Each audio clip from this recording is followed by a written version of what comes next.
problem with banning legacy admissions.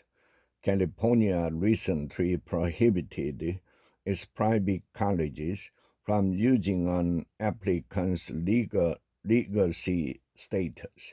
That is, whether other family members attended the school. In admissions decision, Maryland passed a similar law earlier this year, and other states banned the practice for public colleges. Other states are considering similar bans. On the surface, this all sounds perfectly reasonable. Just about the only argument in favor of legacy admission is that the practice draws increased donation by building alumni loyalty. But these laws must be seen in the broader social context as part of a new trend of attacks on universities' independence coming from the right and the left alike. To be clear, I'm not defending legacy admission in principle. There are good reasons why scores of U.S. colleges have voluntarily ended the practice since 2015. Most of the other 500 plus universities should probably follow suit if they can afford to, law or no law.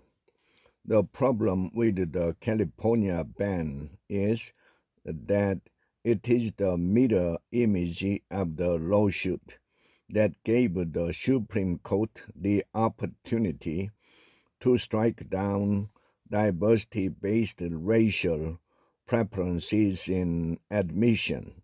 That effort, led by conservatives, represented a concerted push to limit how even private universities could choose their students. And such lawsuits are not finished, far from it. The organization that led the lawsuit, Students for Fair Admission, has promised or threatened, depending on your point of view, to keep litigating.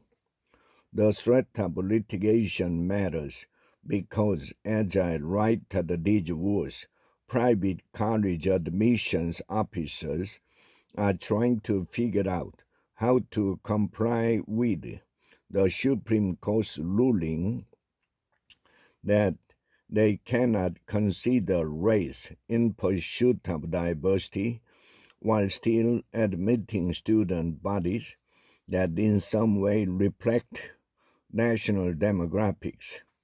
The upshot is that we now have a government beginning to tell private universities whom they can admit. That's not the state of the business any more than it can dictate what they teach. The First Amendment should protect both rights equally. Private universities nationwide should start thinking hard about the constitutional arguments they will have to make to defend their independence from the state. Consider, if a ban on legacy admission is lawful, a legislature could pass a law saying that private colleges must only admit based on SAT scores and grades, not extracurricular activities, essays, or geography. Or the law could say private colleges may not admit based on selective criteria at all, but must admit everyone. A legislature could mandate that colleges admit the top 5% of, of the class from all public high schools in the state.